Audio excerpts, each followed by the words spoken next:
ಇವರಿಗೆ ಕಮಿಷನ್ ಸಿಗಬೇಕಂತ ಗೊತ್ತಾಗ್ತಾ ಇಲ್ಲ. ಯಾಕೆ ಇವ್ರಿಗೆ ಕಮಿಷನ್ ಸಿಗ್ತಿರ್ಬೇಕು? ಯಾಕಂದ್ರೆ ನೀವು ಇಷ್ಟು ಬೆಳೆ ಪರಿಹಾರ ಕಡಿಮೆ ತೋರಿಸ್ರಿ, ನಿಮಗೆ ಇಷ್ಟು ಕಮಿಷನ್ ಕೊಡ್ತೇವೆ ಅಂತ ಹೇಳಿ ಇಂಥ ಅಧಿಕಾರಿಗಳಿದ್ರ ಹೆಂಗ್ ನಡೀತದ? ಅದಕ್ಕೆ ಅಧಿಕಾರಿಗಳಿಗೆ ನಾವು ಆಮೇಲೆ ನಾವು ಇವತ್ತೇನು ಪರಿಸ್ಥಿತಿ ಬರ್ತದೆ, ಯಾಕಂತಂದ್ರೆ ಈಗ ಏನಾಗ್ತದೆ, ತಾವು ಸರ್ಕಾರಿ ಅಧಿಕಾರಿಗಳು ಬರ್ತದೆ, ನಮ್ದು ಏನದ ಡ್ಯೂಟಿ ಕರೆಕ್ಟ್ ಆಗಿ ಮಾಡ್ಬೇಕು. ಕರೆಕ್ಟ್ ಆಗಿ ಮಾಡಿ ಯಾರಿಗೆ ಏನು ನೀವು ಕೊಡಿಸ್ಬೇಕು, ನ್ಯಾಯ ಕೊಡಿಸ್ಬೇಕ ನ್ಯಾಯ ಕೊಡಿಸ್ರಿ. ನಾವೇನ್ ನಿಮಗೆ ಇಲ್ಲ ನೀವು ಹೆಚ್ಚು ಬರೀರಿ, ಆಮೇಲೆ ನೀವು ಬೆಳೆ ಹೋಗಿಲ್ಲ ಅಂದ್ರೂ ಬೆಳೆ ಪರಿಹಾರ ಕೊಡ್ರಿ ಅಂತ ಹೇಳಿ ನಾವ್ ಯಾರು ಒತ್ತಾಯ ಮಾಡ್ತಾ ಇಲ್ಲ.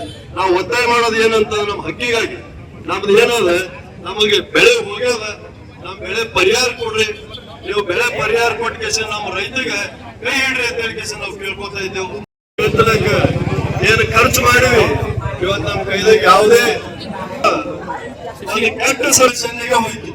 ಕ್ಯಾಬಿನೆಟ್ ಮಿನಿಸ್ಟರ್ ಯಾರು ಆಗ್ತಾರ, ನಾವೇ ಕೊಡ್ರಿ ನಿಮಗ್ ಕೊಡ್ರಿ ಅಂತ ಹೇಳಿ ಬರೇ ದಿಲ್ಲಿ ಬಿಡೋರು, ಬೆಂಗಳೂರಿನಿಂದ ದಿಲ್ಲಿ, ದಿಲ್ಲಿಯಿಂದ ಬೆಂಗಳೂರು ಇಷ್ಟು ಬಿಟ್ರೆ ಬೇರೆ ಏನೂ ಕೆಲಸ ಮಾಡ್ತಾಗ ಅವರು ಬಿಜೆಪಿ ಬಿಟ್ರೆ ರೈತರ ಕಷ್ಟ, ರೈತರಿಗೆ ಯಾವ ಸ್ಥಿತಿನಾಗ ಅನ್ನೋದ್ರ ಬಗ್ಗೆ ಯಾವುದೇ ಕಾಳಜಿ ಇಲ್ಲ. ಮಿನಿಸ್ಟರ್ ಆಗಿದ್ರೆ ನಮ್ಮ ಕೃಷಿ ಇಲಾಖೆಗೆ ಒಬ್ಬ ಮಿನಿಸ್ಟರ್ ಬಂದಿಲ್ಲ, ಇನ್ನೊಬ್ಬ ಕೃಷಿ ಇಲಾಖೆ ಮಿನಿಸ್ಟರ್ ಇದ್ರು. ಅವರು ಗುಲ್ಬರ್ಗಕ್ಕೆ ಕೇವಲ 3 ವರ್ಷದ ಒಂದ್ಸರಿ 4,000 ಕೋಟಿ, 1,54,000 ಕೋಟಿ ಸೆಂಟ್ರಲ್ ಬಜೆಟ್. ಇವತ್ತು ಎಲ್ಲಾ ಸ್ಕೀಮ್ ನಡೀಲಿಕ್ಕತ್ತೇವ ಅಂದ್ರೆ ಕೇವಲ ಸೆಂಟ್ರಲ್ ಬಜೆಟ್ ವಾಗಿ ನಡೀಲಿಕ್ಕತ್ತೇವ. ಹೇಳಿಕತ್ತಾರ ಅದು ಕೊಡ್ಲಿಕ್ಕತ್ತೀವಿ, ಇದು ಕೊಡ್ಲಿಕ್ಕತ್ತೀವಿ ಅಂತ ಹೇಳಿ. ಇವತ್ತು ರಸಗೊಬ್ಬರ ನಮ್ಗೆ ಏನದ ಫರ್ಟಿಲೈಸರ್, ಇವತ್ತು ಗೊಬ್ಬರ ಏನ್ ಕೊಡ್ಲಿಕ್ಕತ್ತಾರ.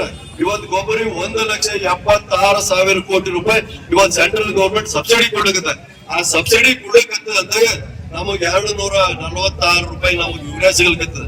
ಒಂದ್ ವೇಳೆ ಸಬ್ಸಿಡಿ ನಮ್ ಗೌರ್ಮೆಂಟ್ ಕೊಡ್ತಿರ್ಲಿಲ್ಲ, ಇಂಡಿಯನ್ ಗೌರ್ಮೆಂಟ್ ಇದ್ದಾಗ ಕೇವಲ 18,000 20,000 ಕೋಟಿ ನಾವೇನ ಸೆಂಟ್ರಲ್ ಬಜೆಟ್ ಇಟ್ಟು ನಾವೇನ ರೈತರಿಗೆ ಒಂದ್ 20-30,000 ರೂಪಾಯಿ ನಾವೇನು ಗೊಬ್ಬರಕ್ಕೆ ನಾವೇನಾರ ಇದು ಸಹಾಯಧನ ಕೊಟ್ಟಿದ್ವಿ ಅಂತಂದ್ರೆ ಇವತ್ತು 2,000-3,000 ರೂಪಾಯಿ ನಮ್ಗೆ ಯೂರಿಯಾ ಆಗ್ತದೆ. ಇವತ್ತು ಯೂರಿಯಾ ಪ್ರತಿಯೊಂದಕ್ಕೂ ಬೇಕು, ನಮಗೆ ಪ್ರತಿಯೊಂದು ಬೆಳೆಗೂ ಬೇಕು. ಕೆಲವು ಬೆಳೆಗೆ DAP ಹಾಕ್ತಿವಿ, ಕೆಲವು ಬೆಳೆಗೆ ನಾವು ಕಾಂಪ್ಲೆಕ್ಸ್ ಹಾಕ್ತೇವೆ, ಆದ್ರೆ ಯೂರಿಯಾ ಕಾಮನ್ ಅದ.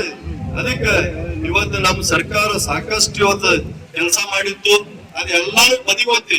ಯಾಕಂತ ನಮಗ್ ಗೊತ್ತದ